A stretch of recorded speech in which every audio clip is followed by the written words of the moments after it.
What is going on, everybody? This is James Krasnerick, and I'm back for another segment of Real Steel Sports on Spreaker Web Radio. Now, with the completion of the men's quarterfinals of the 2015 U.S. Open, Friday will be the semifinals to decide who wins the final major of 2015. And the two matches will go as scheduled. In the top half of the men's draw, we'll have defending champion and number 9 seed Croatian Marin Cilic taking on top seed and Wimbledon and Australian Open champion this year, Novak Djokovic. In the bottom half semifinal, we'll have Stanislas Wawrinka, the French Open champion and number 5 seed, taking on Roger Federer, 5-time U.S. Open champion and 17-time Grand Slam champion, and the number 2 seed. Now, I'm going to do what I did in my previous segment, which I will talk about the matches from top to bottom. I'll do the top half match first and then the bottom half second. So, in the first half semifinal, we have Marin Cilic against Novak Djokovic. Now, there's two things you need to know about this rivalry. Number one, their credentials as players is extremely lopsided, and their head-to-head as opponents is extremely lopsided.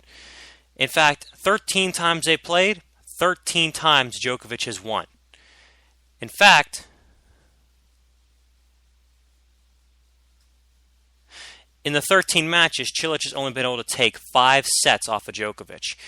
And they have met in a Grand Slam this year. They met in the quarterfinals of Wimbledon. Djokovic would win the match 6-4, 6-4, 6-4 and go on to win the tournament.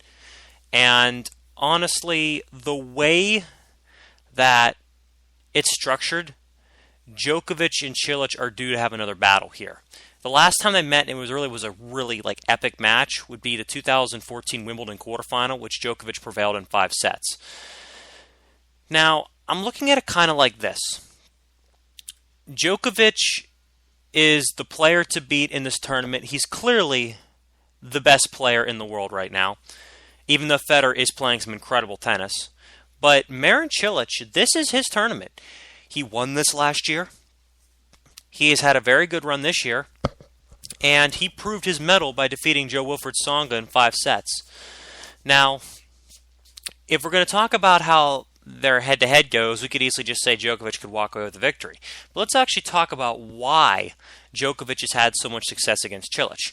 Well, for one, Cilic is a big guy. He's around 6'6", 6'7". So it's really not that difficult to tire a guy out who's that big by just moving him around, because guys who are that height are susceptible to smaller guys who can move them from side to side. Now, on the other hand, what has also made it tough for Cilic to win matches, because anytime you play Djokovic, quick points on your serve are going to be hard to come by. He has driven more players nuts as a returner than hardly anybody I've ever seen in the history of the game, with the ability to get serves back and to just put them right at your feet to the point you can't really do anything with them. And I will say this about Cilic, is that he served extremely well against Tsonga. 29 aces, only 5 double faults. He really did a good job of making sure that Tsonga didn't get a beat on his serve. And that was a key factor because Tsonga was playing very well and Cilic was just able to overcome him. Now, in Djokovic's previous match, he took on Feliciano Lopez, the left-handed Spaniard, and beat him in 4 sets. I watched a good bit of that match, and I thought Djokovic could have played better, particularly in the fourth set, because Lopez had many chances to, get on top of him and to possibly put away the 4th set and send it to a 5th. But the fact that Djokovic is number 1 in the world was consolidated by what he did, which is he didn't allow Lopez's consistent chances at break points to get to him. It didn't. It didn't faze him, which is why he's the best player in the world. Because a lot of other players would have probably lost those points and then lost the set and possibly lost the match.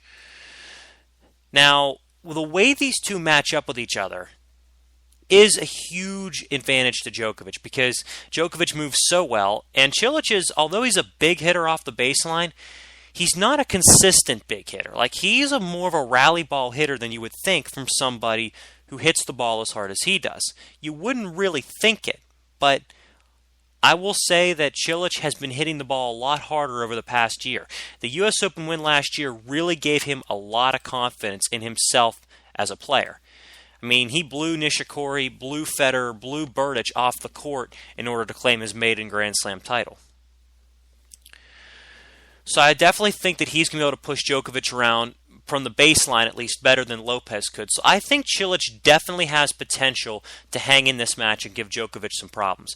It's going to be a really, really tough task for him to do this, but I think that he's got the game because he didn't win the U.S. Open by accident last year. Yes, I know the draw was really opened up with the defeats of Djokovic, with the fact that Rafael Nadal was not there. A lot of things really went right for Cilic to win his first Grand Slam title, but he still destroyed Berdych in the quarterfinal, destroyed Federer in the semifinal, and Nishikori in the final. He just took him to school. So yeah, I can say that he didn't win a Grand Slam by accident. He was the best player in the field for those 2-week period. Now as for Djokovic, it's kind of surprising because while he's arguably the best hard court player in the world, he only has one U.S. Open title, and that was in 2011. And if you look at Djokovic's career history in New York and his results at the U.S. Open, I mean, he's been so consistently good. And you just kind of wonder why he hasn't won this tournament more. So if you go back to 2007, which he made the final here, he has not lost before the semis. In 08 and 09, he made the semis, both times losing to Federer. In 2010, he lost in the final to Rafa. In 2011, he wins the title, defeating Rafa Nadal. 2012 and 2013, he loses in the final to Murray and Nadal, respectively. And then last year goes out surprisingly to Kei Nishikori. So he has had a lot, and I mean a lot of experience late in this tournament. But what I think has been a problem for Djokovic is just simply that he has not been able to master how quick the hard court is. And that's kind of a weird thing to say, but if you look at the times, because I've watched every single match that Djokovic has lost at the U.S. Open since 2007, and every time the guy that was able to hit bigger than he was pulled it off. Like Nadal was hitting wickedly big in 2010 and 2013. Murray was hitting extremely big in 2012, and I think his heart kind of won out on that one because he did need a Grand Slam to add to his resume. But what I think needs to be stated is that although Djokovic has only won one U.S. Open title, he could have won at least 4 by now. He really could have. He's been that good. But I think the court sometimes can be a little bit quick for his liking. Like, it made Kei Nishikori's serve seem a little bit bigger last year, and I think that might have had something to do with the fact that Kei Nishikori was able to beat him. I think on a slow hard court, Djokovic would have been able to wear him down. But that's not really the point here. When these two play, Cilic and Djokovic from the baseline, when they go head-to-head from the baseline, Djokovic has an advantage because his ground strokes shorter backswing, so he has less time to get rushed. He hits more topspin, which gives him more margin, and Cilic doesn't really hit well on the run. If he's standing up there and has an angle, he can hack away and make you move and hit winners. But if the big guy's got to do some covering some ground, although he moves well for a big guy, he doesn't move well enough to really compensate. And that's been the really big problem when he's played against Djokovic or played against Federer. I mean, yes, he was able to beat Federer, but more often than not, when Federer beat him, that was the reason why. Federer was just able to move him, and Cilic didn't cover well. But I think this court surface does suit him to the point where he can take advantage of some things. Now, I don't believe he's going to rack up 29 aces serving. That's a big number. You know, in 5 sets, it's kind of a medium range number, kind of a medium to low range number for a big server. But if you look at what he's done at the U.S. Open the last 2 years, again, he's just served bigger than everybody else. And he's been able to constantly get the aces and the big points. And I think that if any tournament offered the opportunity for Cilic to beat Djokovic, I would have to go ahead and say it was this one. I know this is a while back, but in 2008 they met in the third round, and Djokovic beat him in 4 sets, 6-7, 7-5, 6-4, 7-6. Now that's a little bit different because I think Djokovic at the time was far inferior, and Cilic at the time was drastically inferior. But it's proven that on this court, it can be an equalizer because the speed of the court really gives Cilic the ability to hit through it and hit those big shots. So I think Cilic can definitely do some damage in this match. Now, the key thing for Djokovic is he's going to have to serve well, because if he's not serving well, and I don't think he served particularly well this tournament, I would have to say that it's going to be a problem for him, because if he goes into lulls like he did against Lopez, or if he goes into some streaky spans like he did against Batista Agut, or even against Seppi for a little while, that's going to be a huge problem for him, because Cilic is just going to take a lead and stretch it because of how big he serves. So Djokovic is going to have to serve to keep it interesting. Now, the final real big X factor, I would have to say, is Cilic's mentality, because he's going up against a guy who he has never beaten in 13 tries. To play a guy who you've never beaten in 13 tries when you're in the biggest moment of your career. Like, I know Cilic won a major last year, but this is the biggest match of his career, because he's going up against a guy who's done so much. He's already won 2 majors this year, and he's going to have to try to beat him for the first time. It's a tall task. And even though Cilic did pull out a victory, a tough one against Tsonga in 5, which I think will battle harden him, and even though 2 of his last 3 matches were 5-setters, I think what's been very, instrumental with him is that he's been able to recover. And I think the 2 days off, because he didn't play on Wednesday and he didn't play on Thursday, he's not going to play on Thursday. The fact that he gets to play on Friday for the semifinals, I think, is huge, because it gives him the opportunity to rest up and make sure he's okay. And as for Djokovic, his fitness is never going to be an issue. The guy's fit as a fiddle. But for this match, if I had to have a gun to my head and I had to pick who I think will win this match, I'm going to side with Djokovic, because I know Cilic is playing the biggest match of his career on the biggest surface as the defending U.S. Open champion on his best surface, I think, playing as good as he's ever had. I still think Djokovic has a couple of advantages. Number one, the rock-solid consistency off the backhand and the forehand whenever he's rallying. The ability he has to just get everything back. And I think another thing that people kind of fall asleep on is the fact that Djokovic mentally has become so tough over these last few years that big servers with big forehands and big backhands, unless they're just hitting lights out, they're not going to do as much, and Djokovic will just let them hit themselves out. So I'm going to pick Djokovic to win this, and I'm going to pick him in 4 very close sets. Maybe a couple tie breaks. I think Cilic can push him, but I think Djokovic's game, being number 1 in the world, I think will be a little bit too much. So for the first semifinal, I predict that Novak Djokovic will defeat Marin Cilic in 4 tight sets. And now on to the second semifinal between Roger Federer and Stanislas Wawrinka. In the All-Swiss Affairs previous head-to-head matches, Federer has pretty much dominated. But as of late, Wawrinka's given him some real good matches. 16-3 may seem one-sided in favor of Federer, but ultimately, I don't look at the 16-3 rivalry right now as being completely relevant. I don't. I think it's more relevant for Djokovic and Cilic because the fact that Cilic has never really pushed Djokovic. This is different because Wawrinka's won a major this year. He was in the semifinals of another one. He's in the semis of this one. And the guy's playing some damn good ball. If you look at their previous 5 meetings, Federer has won 3 of them. But all the matches have been close, with the exception of Rome this year, in which Federer beat Wawrinka in straights. But if you look at the last 2 times these guys played each other in a best 3 of 5, the 2014 Wimbledon quarterfinals, Federer beat him 3-6, 7-6, and then 2-6-4 sets. So that was a very tight match. And then the French Open quarterfinal this year, Wawrinka just blew through Federer 4-3 and 6 like it was nothing, on his way to win his second Grand Slam title. I look at this match like this. These guys are very similar. The fact they've got big forehands, big one-handed backhands, but the credentials is completely different. Wawrinka's 2 majors versus Federer's 17.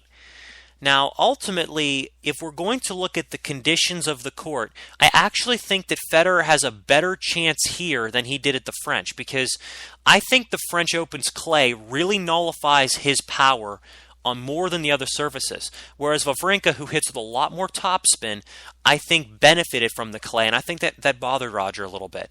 I don't think we're going to see the same thing here because Federer's hard court prowess is, again, he's won this tournament 5 times. He knows how to play in these quick hard courts.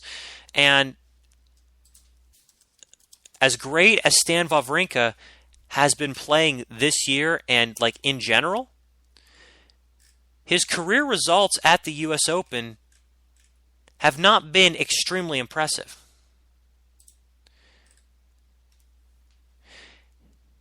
If you look at what he's done, he's reached the quarterfinals twice in 2010 and then 2014. And then if you look at 2013, he made the semis, losing to Nadal. And then 2015, he gets a chance to take on Federer. But again, his results in majors have always been kind of spotty. But on that same note, I will say this. He's finally starting to figure out this faster hard court. And I think that it's done wonders for his game. Because if you look at the previous match that he played Kevin Anderson, and I know Kevin Anderson came off of the big win over Andy Murray, but Anderson was reduced to a firecracker in that match. I mean, Wawrinka was a volcanic eruption, and Anderson was a firecracker. Wawrinka went out, attacked him, played a very smart match, made a move, and just pretty much just dismantled him. I don't think a healthy Anderson would have made much of a difference. And as for Federer, well, let's look at his form over the last 10 matches.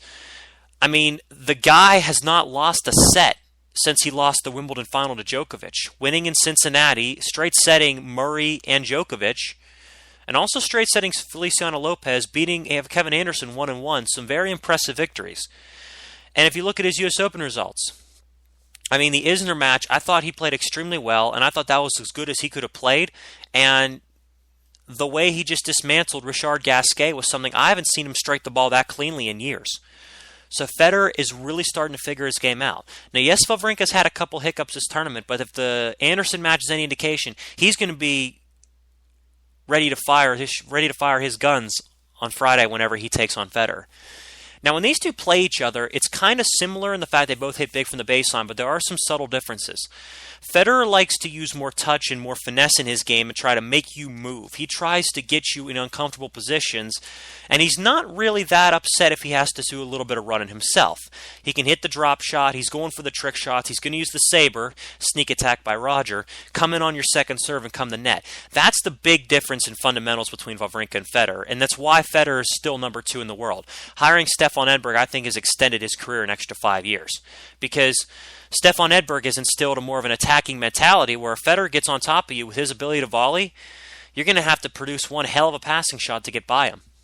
Wawrinka can hit very good passing shots, but Wawrinka is still, in my opinion, I still don't think Wawrinka is a particularly great mover. Like, if you want to look at the great movers in the game, Djokovic would be an example of that. Nadal would be an example of that, even though he's not, been moving well this year.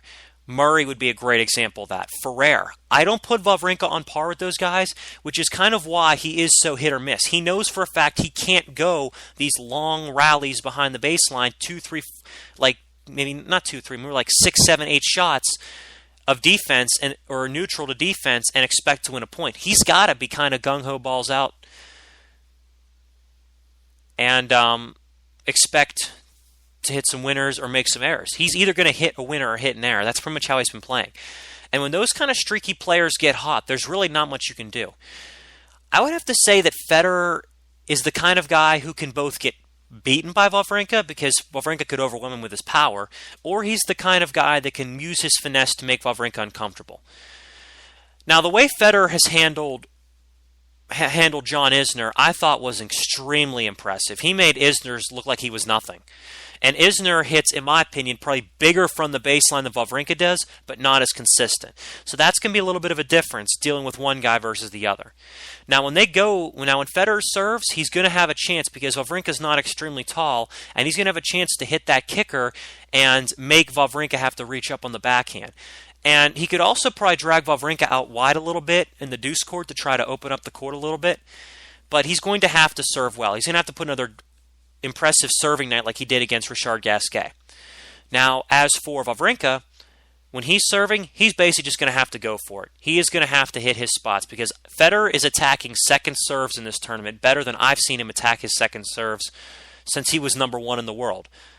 Not the stint after he won his first French, not the stint after he won Wimbledon beating Djokovic and Murray. I'm talking when he was truly the best in the world, easily, by far. I mean, it's basically, he needs to kind of do the same kind of shit he was doing to Roddick. back in those days. First serve, block the serve back, get it deep, start a point. And use the fact that Wawrinka, doesn't like to move very much, put him in an awkward position. Second serve, go for the return, crush it. Now, the two big X factors in this match are, in my opinion, one, who hits their backhand better. Because if Federer can hit his backhand with if he hits his backhand with any doubt, basically if he hits his backhand the opposite of the way he did against Gasquet, he's not going to win. He needs to be stepping in and hitting him and not really fearing the Wawrinka power. Now, Wawrinka is going to have to realize that Federer's going to zero in on his backhand. And in my opinion, if we're talking about what these guys do defensively off their backhand, they both like to slice, which is huge because Federer is able to pick up the ball off the slice a lot better than Wawrinka because he's had to deal with guys who could slice his whole career. Excuse me. But anyways, I would like to say that the other X factor is mentality because Roger, we know what we're going to get from him. We're going to get the sneak attacks. We're going to get the big forehands. We're going to get the good serving. What are we going to get from Stan? Because if Stan gets in those lulls where he doesn't play very well and he kind of just streaks on through and just goes through the motions like he did in the second set against Donald Young, Federer will have him out of there in an hour and a half. It won't even be worth watching. But if Stan Wawrinka can channel the magic that won him the French this year, the Australian Open last year, and the intelligence that he used against Kevin Anderson to really take advantage of the fact the guy was tired as shit, then Wawrinka's got as good a chance as any. But the way that I look at this, Federer is playing much better than he was at the French. Much better. He is hitting his shots with authority and power and how am I going to put this?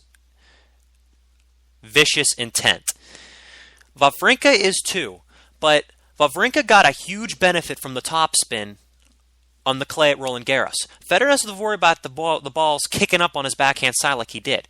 The other thing that is a big difference on this court is the fact that Federer, 5 times a champion here in a row, and he plays, in my opinion, this is his best surface now because the fast hard courts mean he can take advantage and just move you.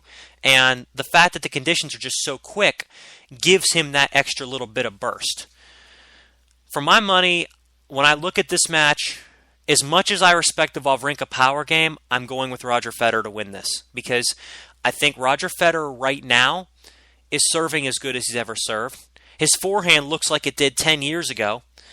And I'm going to go on record. I think Roger Federer will defeat Stanislas Wawrinka in 4 very tight sets. I believe they're going to be a similar match to the Cilic-Djokovic one.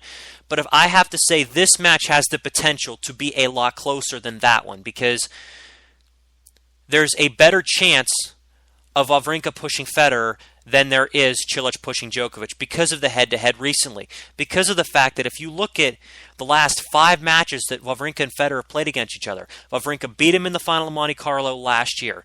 Wawrinka lost him in 4 sets, real tight ones, in the quarterfinals of Wimbledon last year. In the World Tour Finals, in the semifinals, Federer had to save, I believe, save a match point to beat Wawrinka and beat him 7-6 in the 3rd set.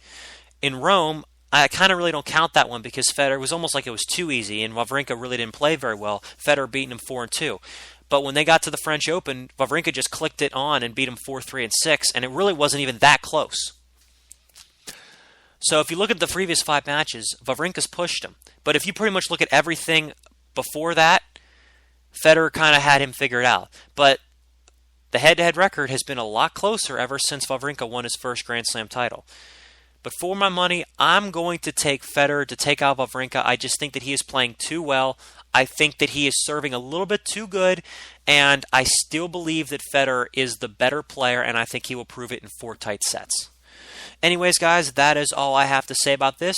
So going on record, I'm going to predict Djokovic and Federer to win in 4 sets and to meet on Sunday in the U.S. Open final. And what's at stake? Federer will be going for major number 18 and U.S. Open number 6. Djokovic is going for, I believe, major number 10 and U.S. Open number 2. Anyways, I hope you guys enjoy what I had to say. Take care and have a good one, everybody.